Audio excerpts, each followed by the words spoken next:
Selamat datang dalam podcast berita, berdiskusi sambil cerita. Perkenalkan, nama saya Muhammad Fadlan Fadil, peserta Latsar CPNS Angkatan 10 Universitas Sulawesi Barat. Pada episode 4 kali ini, kita akan membahas mengenai berorientasi pelayanan. Berorientasi pelayanan merupakan salah satu core value dari nilai berakhlak.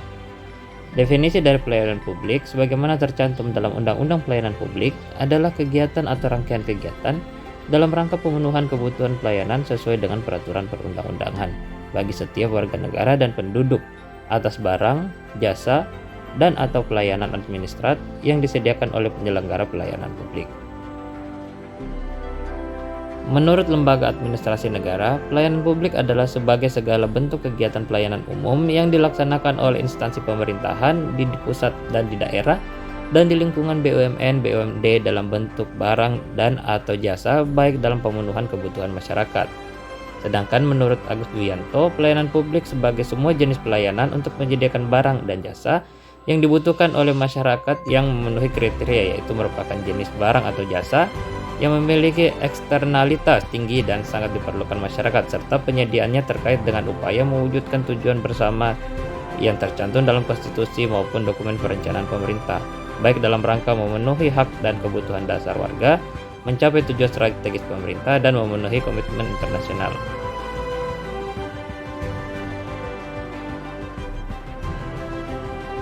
Fungsi dan tugas ASN berdasarkan Undang-Undang ASN. Yang pertama, melaksanakan kebijakan publik yang dibuat oleh pembina kepegawaian sesuai dengan ketentuan peraturan perundang-undangan. Yang kedua, memberikan pelayanan publik yang profesional dan berkualitas. Dan yang ketiga, mempererat persatuan dan kesatuan negara Republik Indonesia.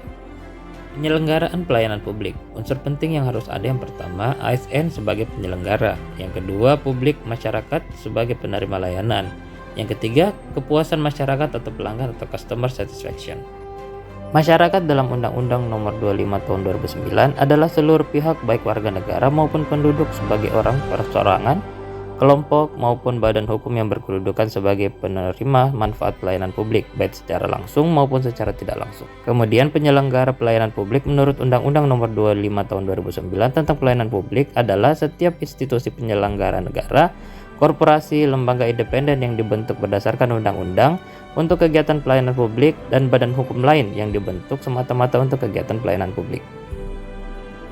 Hal fundamental dalam pelayanan publik. Yang pertama, pelayanan publik merupakan hak warga negara sebagai amanat konstitusi. Yang kedua, pelayanan publik diselenggarakan dengan pajak yang dibayarkan oleh warga negara.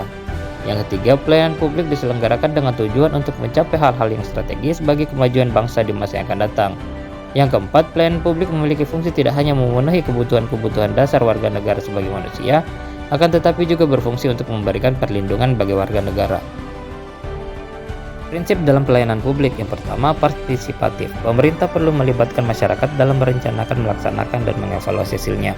Yang kedua, transparan. Penyelenggaraan pelayanan publik harus menyediakan akses bagi warga negara untuk mengetahui segala hal yang terkait dengan pelayanan publik yang diselenggarakan tersebut, seperti persyaratan, prosedur, biaya, dan sejenisnya. Masyarakat juga harus diberi akses yang sebesar-besarnya untuk mempertanyakan dan menyampaikan pengaduan. Yang ketiga, responsif. Pemerintah wajib mendengar dan memenuhi tuntutan kebutuhan warga negaranya, tidak hanya terkait dengan bentuk dan jenis pelayanan publik yang mereka butuhkan, akan tetapi juga terkait dengan mekanisme penyelenggaraan pelayanan, jam pelayanan, prosedur, dan biaya penyelenggaraan pelayanan. Yang keempat, tidak diskriminatif. Pelayanan publik yang diselenggarakan oleh pemerintah tidak boleh dibedakan antara satu warga negara dengan warga negara yang lainnya.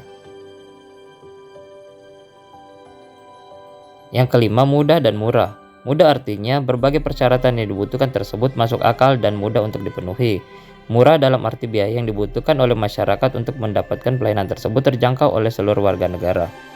Yang keenam, efektif dan efisien. Penyelenggaraan pelayanan publik harus mampu mewujudkan tujuan-tujuan yang hendak dicapai dan dilakukan dengan prosedur yang sederhana, tenaga kerja yang sedikit, dan biaya yang murah. Yang ketujuh, aksesibel. Pelayanan publik yang diselenggarakan oleh pemerintah harus dapat dijangkau oleh warga negara yang membutuhkan dalam arti fisik dan non-fisik. Yang kedelapan, akuntabel. Penyelenggaraan pelayanan publik dilakukan dengan menggunakan fasilitas dan sumber daya manusia yang dibiayai oleh warga negara melalui pajak yang mereka bayar. Dan yang terakhir adalah berkeadilan. Salah satu tujuan yang penting adalah melindungi warga negara dari praktik buruk yang dilakukan oleh warga negara lain. Strategi peningkatan pelayanan prima, kepatuhan terhadap Undang-Undang Nomor 25 Tahun 2009 tentang pelayanan publik. Yang pertama, menerapkan standar pelayanan dan maklumat layanan. Yang kedua, melaksanakan survei kepuasan minimal 1 tahun sekali. Yang ketiga, pengelolaan pengaduan masyarakat. Yang keempat, menyediakan sarana dan prasarana pelayanan. Yang kelima, pengembangan inovasi. Yang keenam, replikasi best practice. Dan yang ketujuh, perbaikan berkelanjutan. Contoh perilaku pelayanan prima. Yang pertama, menyapa dan memberi salam. Yang kedua, mendengar dengan sabar dan aktif. Yang ketiga, ramah dan senyum. Yang keempat, cepat dan tepat waktu. Yang kelima, mengucapkan terima kasih. Yang keenam, mengingat nama pelanggan. Yang ketujuh, perlakukan pelanggan dengan baik. Yang kedelapan, penampilan yang rapi. Yang kesembilan, dan lain-lain. Selanjutnya, inovasi pelayanan publik. Dimaknai sebagai terobosan jenis pelayanan baik yang merupakan gagasan atau ide kreatif, orisinal, dan atau adaptasi modifikasi yang memberikan manfaat bagi masyarakat baik secara langsung maupun tidak langsung. Dengan kata lain, inovasi pelayanan publik tidak harus berupa sesuatu penemuan baru, tetapi dapat merupakan suatu pendekatan baru yang bersifat kontekstual berupa hasil perluasan maupun peningkatan kualitas inovasi yang sudah ada. Dalam sektor publik memiliki ciri transferabilitas. Semakin banyak penyelenggara pelayanan publik lain yang terinspirasi dan menerapkan sesuatu inovasi di wilayah kerja masing-masing, maka akan semakin tinggi nilai inovasi tersebut, karena dampak dan manfaat inovasi dapat dirasakan oleh banyak pengguna layanan. Inovasi pelayanan publik yang matang dan berkualitas didorong agar lebih banyak penyelenggara pelayanan publik lain yang terinspirasi dan menularkan virus baiknya, sehingga dampak dan manfaat inovasi dapat dirasakan lebih banyak pengguna pelayanan. Nilai dasar ASN salah satunya berorientasi pelayanan, bertujuan agar menjadi pedoman perilaku bagi para ASN dan menciptakan budaya kerja yang mendukung tercapainya kinerja terbaik. Keberhasilan implementasi nilai dasar ASN apabila telah terinternalisasi dan teraktualisasi dalam perilaku pegawai ASN, khususnya dalam memberikan pelayanan kepada masyarakat. Itulah tadi penjelasan mengenai salah satu core value dari berakhlak, yaitu berorientasi pelayanan. Terima kasih atas partisipasinya. Sampai jumpa pada podcast berikutnya. Assalamualaikum warahmatullahi wabarakatuh dan selalu bahagia.